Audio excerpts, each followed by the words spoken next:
Okay, day 3 prelims are in the books here at the 2015 NCAA Men's Swimming and Diving Championships.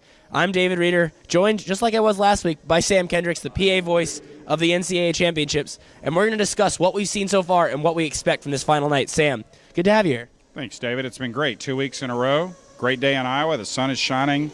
Swimming is fast. Diving is great. It's awesome. A little colder than it was in North Carolina, though. Yeah, just a bit, but at least it hasn't been raining, so I'm okay with that. Makes a good point. It hasn't been raining. Let's get right to the swimming. Let's start off talking a little bit about last night.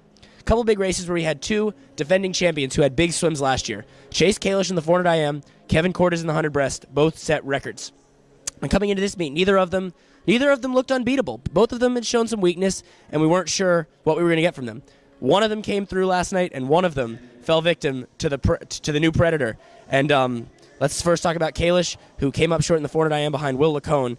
Will Lachey, 3:36, the fourth fastest performer of all time. Yeah, I thought Kalisz had a real good effort in that final. He looked good in the morning.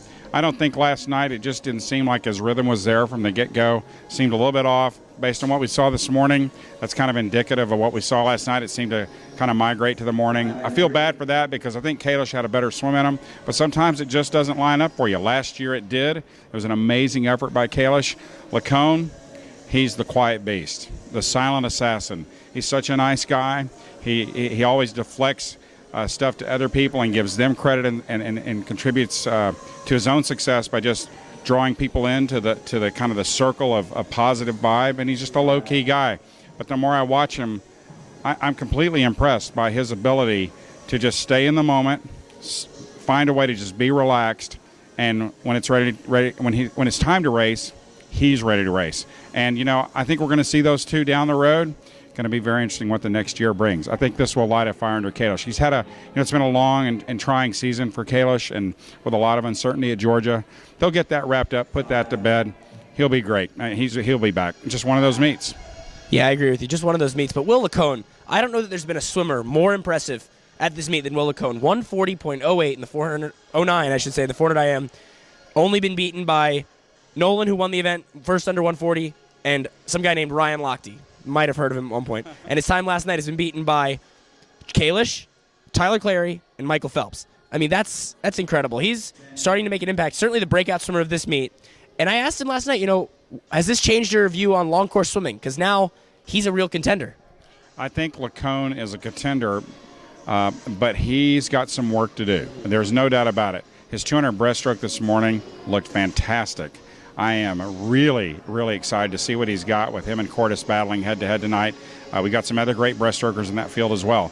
But I think Lachey, as good as he is in the water, I think he's better out of the water. I think he's a fantastic team guy. And, last year I had a chance to see Will with his team from a distance in a kind of a private setting after last year's NCAA championships. And those guys rally around him. And so he is the next big leader for Texas. There are other guys that may be more demonstrative, but in terms of just kind of setting the pace internally, I think he's that guy, and he's so balanced. So I think it's the upper limit. We're not even close to it on that for Will Lachey. I'm really excited to see what he can do. Other than that, long course for him, I think the jury's still out. But I wouldn't count him out. Yeah, I wouldn't either. I agree with what you said, Sam. I've been so impressed talking to him. I've really enjoyed both the interviews with him I've had the past 2 days.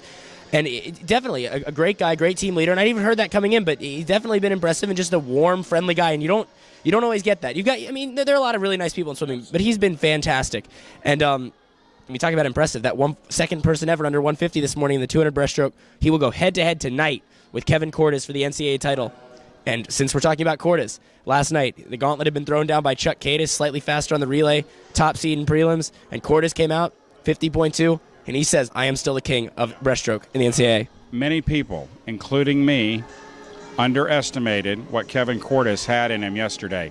I think we forget he's a senior. We forget he's got a lot of experience. He's been through a lot of growing pains the last few years. He's had a lot thrown on his shoulders. He's had some real difficult situations, and he's encountered those and come through them on the other side with a very quiet confidence about him. The Arizona squad, they're never real loud. They just kind of do their talking in the water, and Cordes is that way. And I think a lot of people had just kind of assumed the demise was here. I think he proved us, anybody, including me, who had that thought, wrong. I didn't think he was gone, but I really thought another swimmer out of that field would jump up there and view him as vulnerable and take advantage of the opportunity. Kalisz just stayed within himself, swam his own race, and I'm thrilled for him. Can you imagine? 4 years in the 100 breaststroke, back to back to back to back. Just amazing. Joins Lundqvist of SMU, Hansen of Texas, the only breaststrokers to ever do that. That is big-time company right there. And for you young people, let me tell you, Steve Lundqvist, he was a beast. So if you can put your name alongside Steve Lundqvist, you're saying something. Yeah, Cordes, I talked to him last night, and yeah, Steve Lundqvist a little before his time, a little before my time. But he grew up watching Brendan Hansen. He was third behind Hansen at Olympic trials. He knows that he's joining some elite company because this guy was good, back in the day. Well, I guess he's retired now, but he was good even all through his day for about 12 years there. And he joined some elite company in the 100 breaststroke. But the 200 could be a different story tonight with Lachey in there. And also Nick Fink, kind of always under the radar, did get second last night. But Fink, Cordes, and Lachey could all dip under 150. Cordes was the only person to have ever done that before this morning's prelims. I think it's going to be just what Kevin Cordes needs to try and attack this record and attack this win tonight, knowing that Lachey went under 150 and knowing that Fink is out there along with the other guys in the field.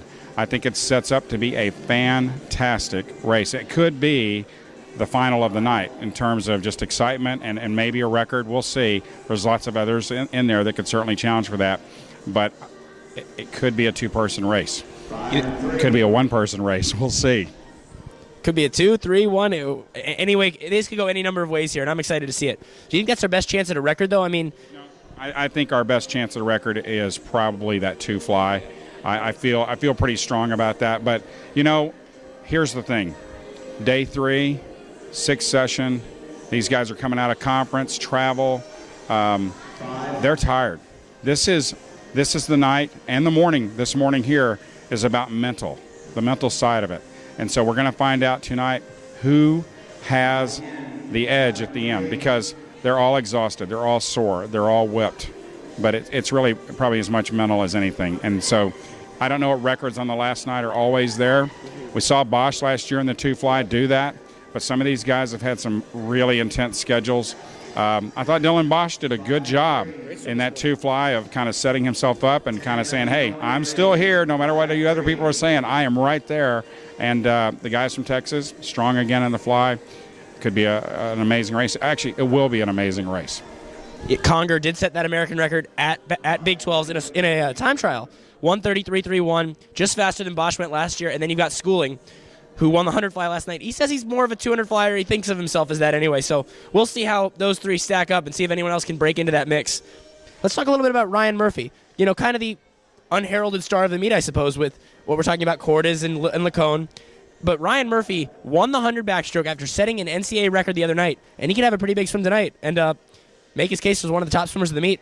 No doubt about it. Ryan Murphy is a real strong force for California. He kind of has been the tone setter, I think, for them. In fact, I've been real impressed with California throughout the meet. Their guys never have an ounce of quit in them. And as big as this challenge is to try and overcome this lead by Texas, they haven't flinched. Those guys are upbeat, positive. Their fans are upbeat and positive. In fact, you got to give kudos to the Cal fans and the whole team. Those Bearheads. Those guys are amazing. If you guys are watching, you're amazing. You guys in the stands, it's impressive every year. So, and looking at Murphy, I think he's certainly right there. David Nolan's going to be strong. It's just going to be a real solid 200 backstroke final. You said the word kind of breakout performer, I think. I think that's a fair assessment of where he's at. And I really like where Murphy's headed for the next 12 to 18 months. I think he's lining himself up good to go after the Olympic trials, and he's going to be a solid force in that. I'm really happy with Nolan, though. This meet has been impressive for him, too. No question. That 139 in the 200 IM the other night.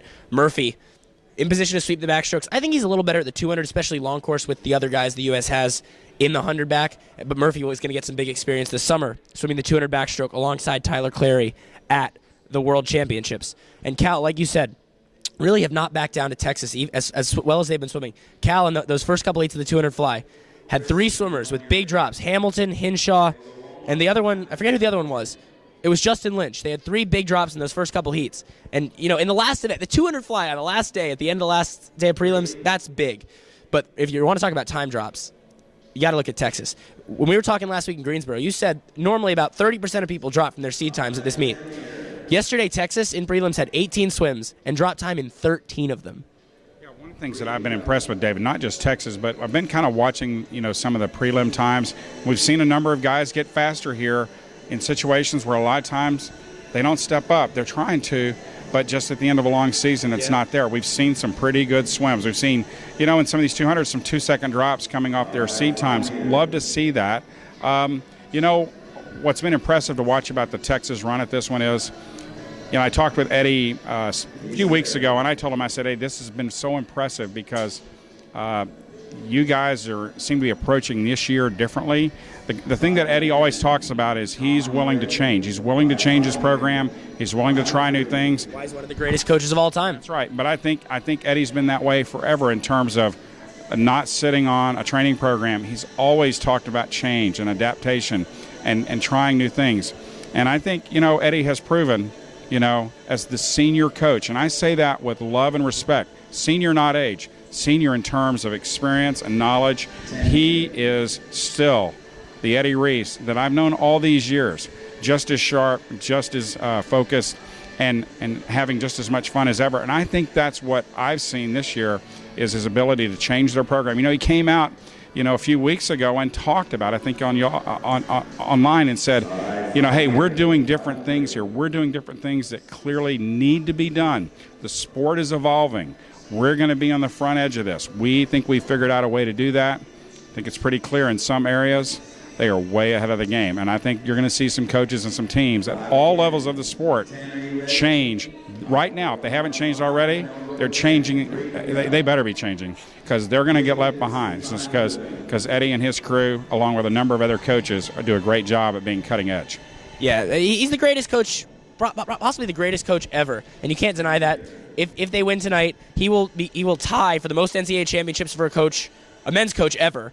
And think about the teams he's had before, the Brendan Hansen and Ian Crocker teams, the Walters Barons teams. And this team really could be his best team, just all the depth he have in every event. The 6-up and the 100 fly, the honkin' bonkers swim. I mean, that was the one that everyone was like, oh my God, how many people are on this team and how good are they? But this has been an impressive effort all around for the Longhorns. Real quick before we finish up, Sam, your favorite moment of the meet and one thing you want to see tonight. Wow, favorite moment of the meet. That's a hard one. It's probably Nolan's IM. His first couple of years of his career, he was kind of flirting with it. Such huge expectations on David Nolan coming into the Stanford Cardinal program, and I think that he really kind of felt some weight there or whatever it was. But to see David Nolan as a junior and senior respond and rise to the challenge and seems to have this weight lifted away from his shoulders. He's actually higher in the water. Everything about him is so impressive, and he's under control, and he appears to have an opportunity to just be able to change gears now almost effortlessly. So I think his IM for me is the swim and meet, and I got to tell you, I owed him a boom shakalaka after that swim, and I didn't get it out. So, David, here's your boom shakalaka. It was well earned. Yeah. And one thing you want to see tonight? One thing I want to see tonight. I want to see seniors in the final session, regardless of who they swim for, find a way to have a great swim. Doesn't have to be a great time, but something for their team. We always see that on this last night. We saw that with some seniors that were finishing up their careers this morning. So, for me personally, last day, last run of events, it's about the teams, it's about team titles, it's about individual titles, but in the end, it's about seniors. Think about where these guys were 4 years ago, and they were the freshmen in this meet. It's great to see. So I'm really happy for these guys and their coaching staffs and their parents. It's a big night for them, and I want it to be special. Yeah, when you said that about the seniors this morning, give them a round of applause because some just finished their careers this morning. It really made me stop and think. It's a big moment to finish your swimming career like that. For me, the thing I've enjoyed the most, these relays have been incredible. The Texas comeback on Cal in the 4 medley, USC's comeback on NC State last night in the 800 free. And I want to see another great relay tonight. USC's first in that, followed by Cal, and then NC State. And NC State kind of had a rough go in those relays with the DQ, and I'd like to see those guys get some redemption and finish pretty strong. I've gotten to know that program pretty well from being in the area, and it'd be good to see them go out with a nice swim. But certainly it's just gonna be a great last night, and let's get some excitement in here and let's finish it off right. David, appreciate it. It is going to be a great night, and I hope everybody's enjoyed the coverage, and I hope everybody that's been here has enjoyed the action. I have the best job in swimming. I'm thankful for the opportunity, and we just want to help people swim fast and have a great time. I don't think most people would deny that you have the best job in swimming, Sam. Anyway, thanks for taking the time. It's been fun. It's been fun this week and last week, and thanks to everyone who's watched our coverage on Swimming World. We'll have interviews with all winners and more, coaches as well tonight after finals. Thank you for watching, and we'll see you tonight.